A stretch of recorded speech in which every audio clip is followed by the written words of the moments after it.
Welcome to Impact OC, the only program showcasing the people and organizations shaping Orange County. With your host, Don Camber. Hello, live from the OC Talk Radio studios at UCI's Beal Applied Innovation Center. I'm OC Talk Radio Public Affairs Director Don Camber with another great guest impacting our community in a positive way.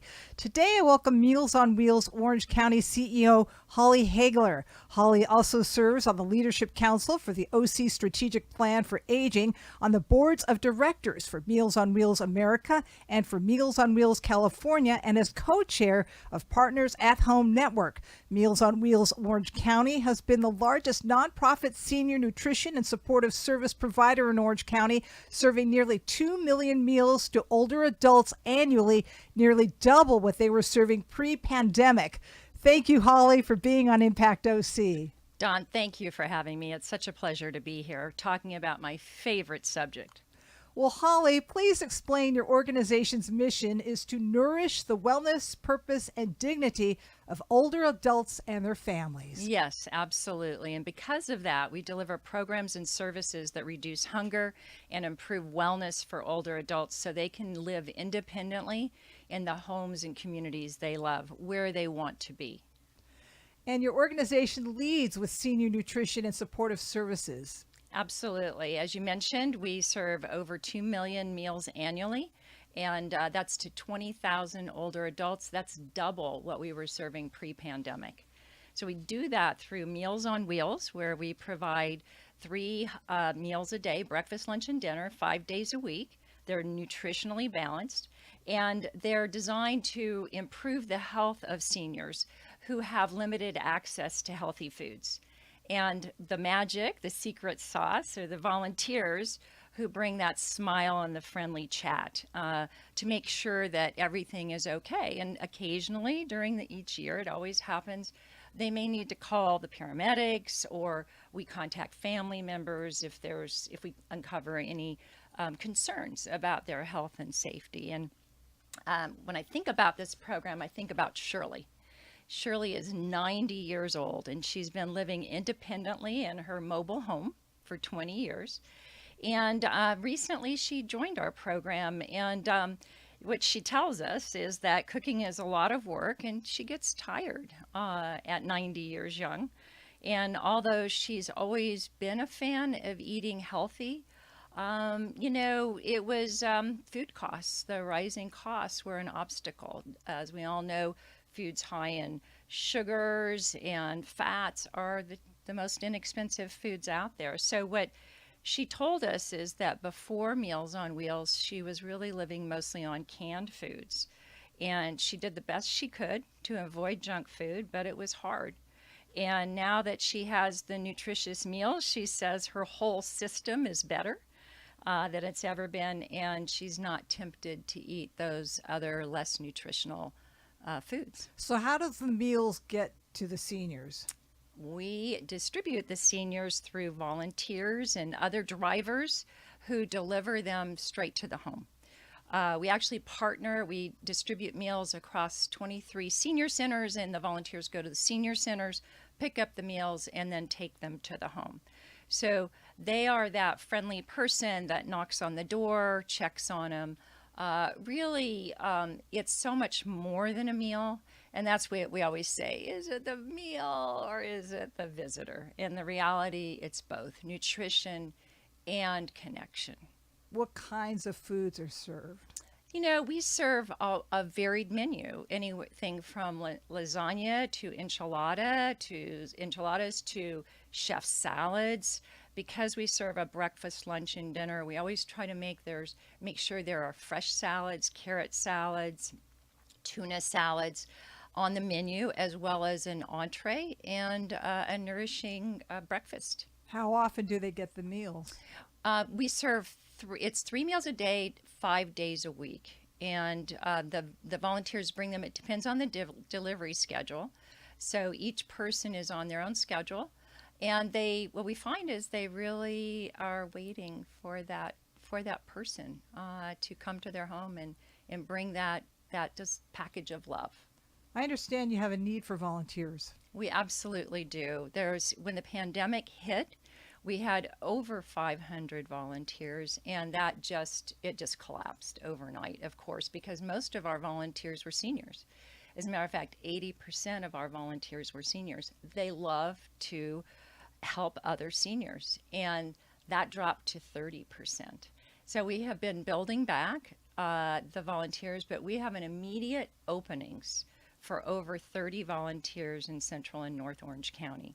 We really are looking for them so we can get back to sort of that pre-pandemic norm. How can people apply? They can go to Meals on Wheels, oc.org,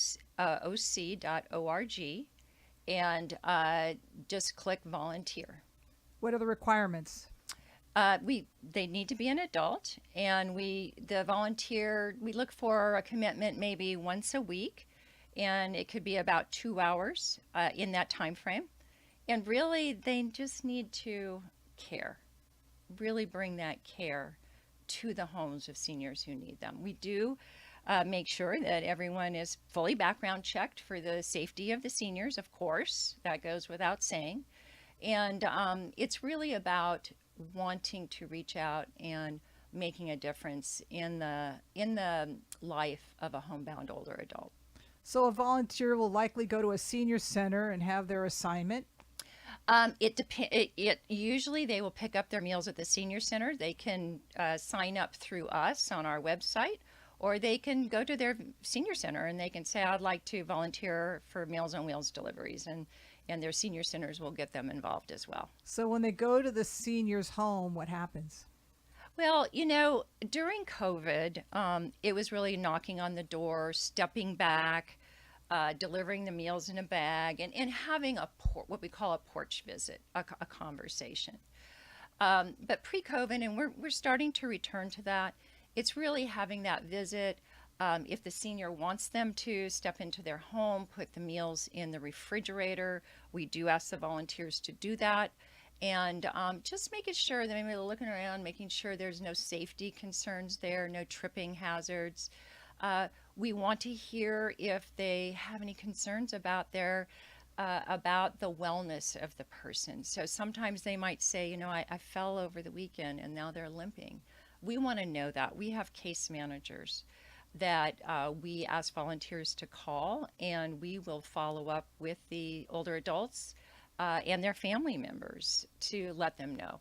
How can a person sign up to get a meal from a Meals on Wheels? Meals on Wheels, oc.org.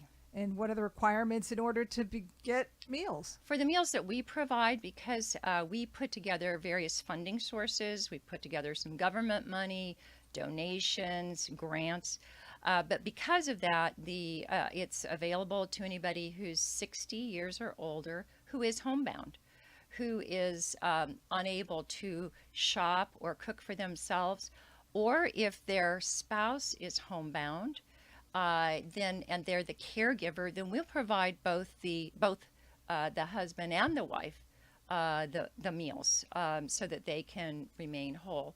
We do have other lunch programs that we do. For instance, at the senior centers, we offer hot lunches as well, and that is a meal in a social setting. Of course, that was at all the senior centers before the pandemic, and we would have a lot of social activities, bands, and different things that would happen, and that is a meal and a social connection. And the beauty of that program, we call it the Lunch Cafe, is that it gets people up out of the house, get ready for the day, be there on time. They have an important place to be.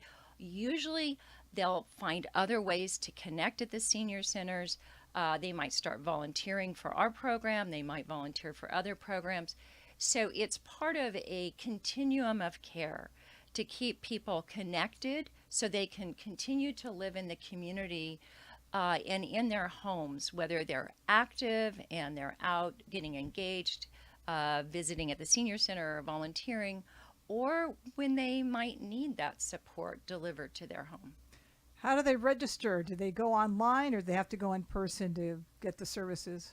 If they are going to the lunch cafe program, they just need to go to the senior center and ask about the lunch cafe. But all of our lunch programs are listed on our website, mealsonwheelsoc.org or mealsonwheelsorangecounty.org.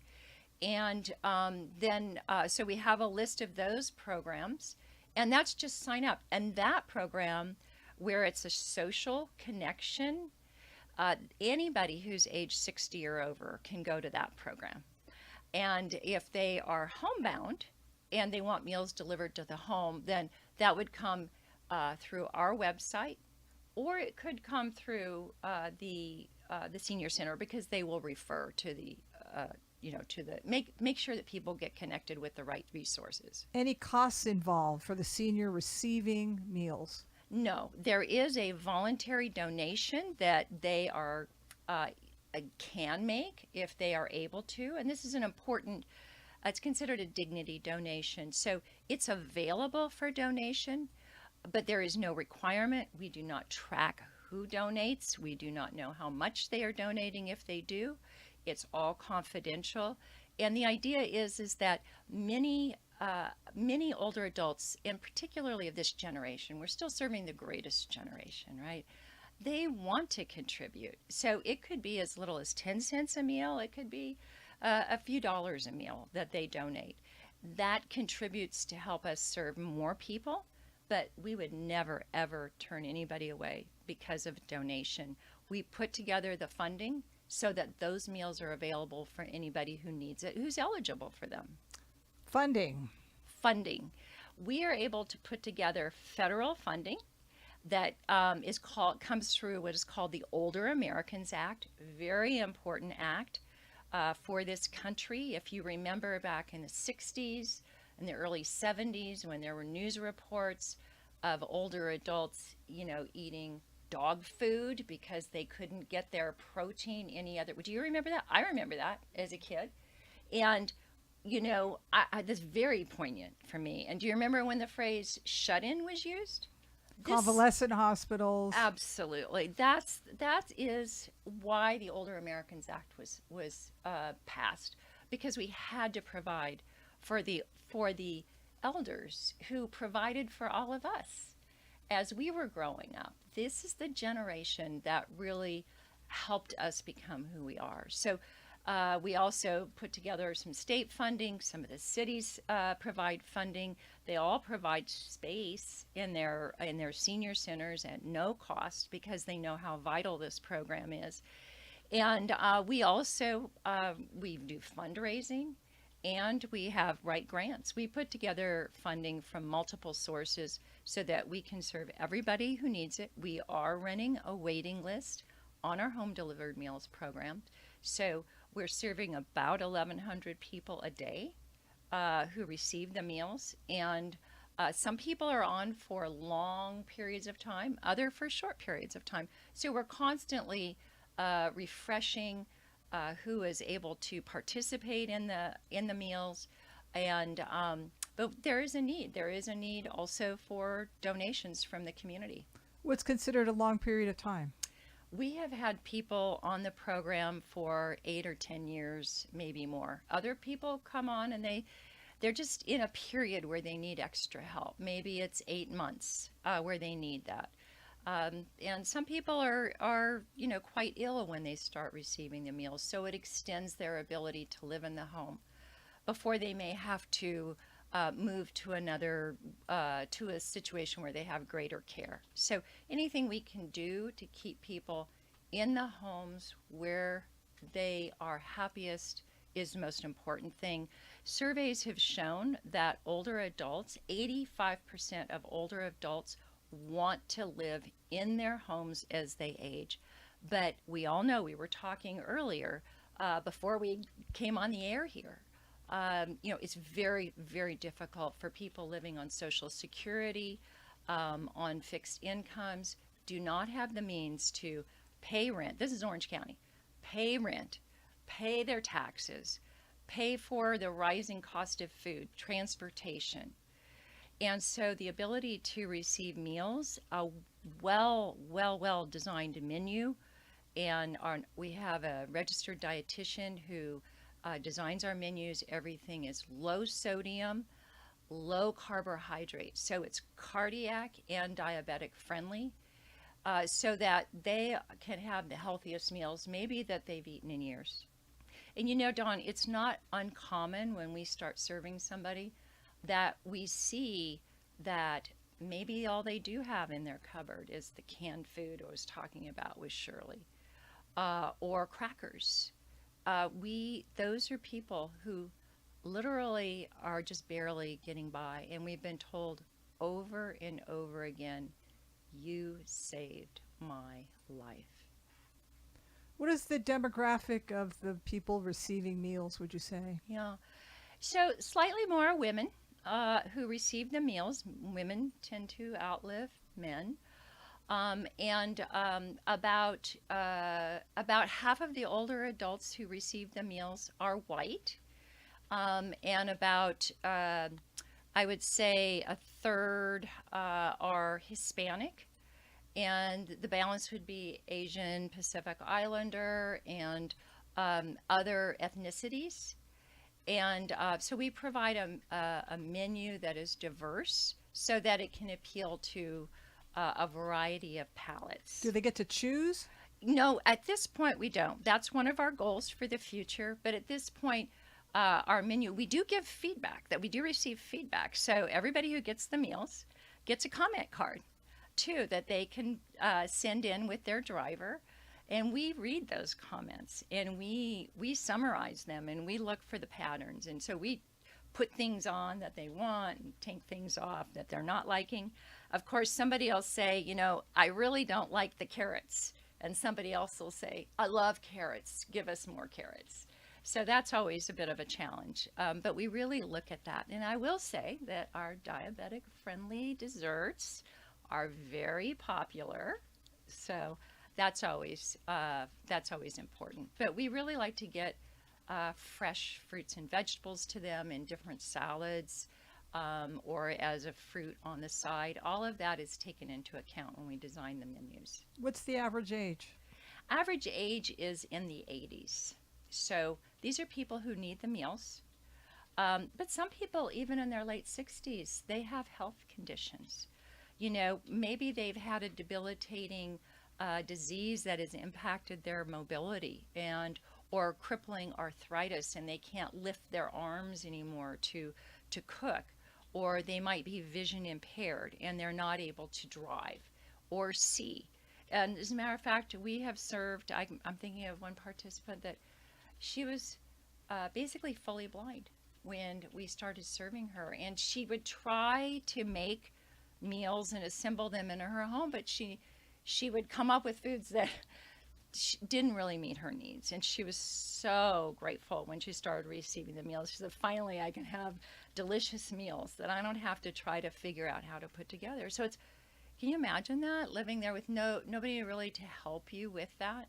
And for so many people who receive these meals, that driver, that little visitor who comes to the door, may be the only person they see all week. Who would you like to see be a volunteer?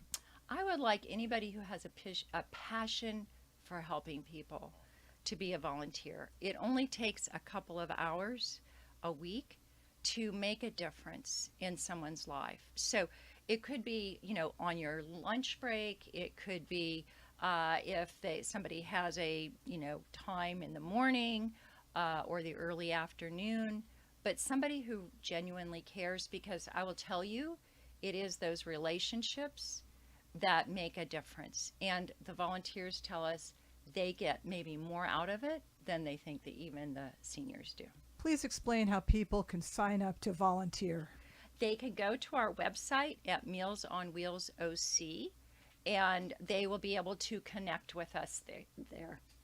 Thank you, Meals on Wheels Orange County CEO Holly Hagler, for being on Impact OC. And I thank everyone for tuning in.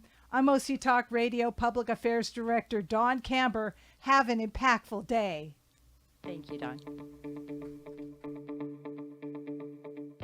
You've been listening to Impact OC, the only program showcasing the people and organizations shaping our community. Right here on Orange County's only community radio station, OC Talk Radio.